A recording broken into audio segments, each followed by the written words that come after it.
U posljednje godine, pored varoze, sve se češće dijagnozuje davno poznato i tobože likvidirano oboljenje akaroza.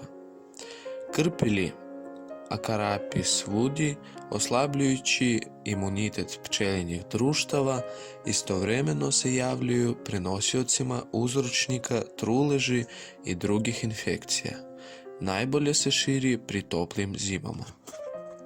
U priručniku bolesti i štetočine medonosnih pčela O.F.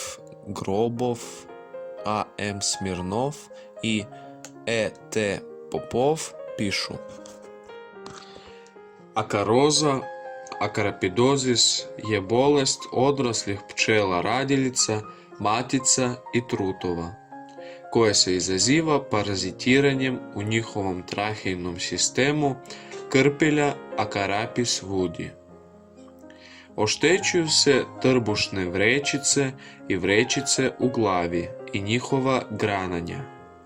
U jednoj pčeli se mogu nalaziti od jedne jedinke do 150 primjeraka krpelja. Prema podacima Ja Svobode iz 1953. godine, u Češkoj i Moravskoj pri odsustvu odgovarajuće borbe sa bolešću ginulo je svake godine 20.000 društava.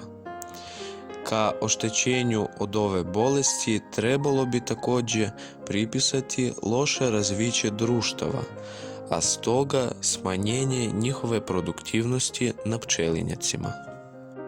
Znaci bolesti. U početku oboljenja pronaći bilo kakve promjene u društvu je praktično nemoguće. Javna forma se otkriva pri oštećenju 30-50% pčela u društvu. Pčele su nemirne. U period zimovanja klube je labavo, iz košnice izleću i ginu pojedinačne pčele. Posle dugotrajnog vremena bez leta, oko košnice se primjećuju pčele koje puzu i nisu sposobne da lete.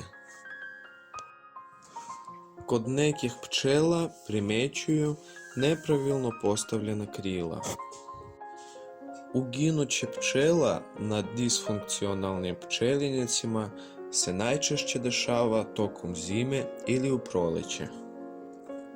Podmuklost ove bolesti se zaključuje u tome da od trenutka inficiranja pčelinjeg društva do pojave kliničkih znakova, nepravilno postavljena krila i puzanje ispred leta, nagomilavanje pčela na vrhovima biljaka koja rastu pored košnice ili ispod nje, slabljenje i potpuno uginuće društava, prolazi ne manje od 3-5 godine.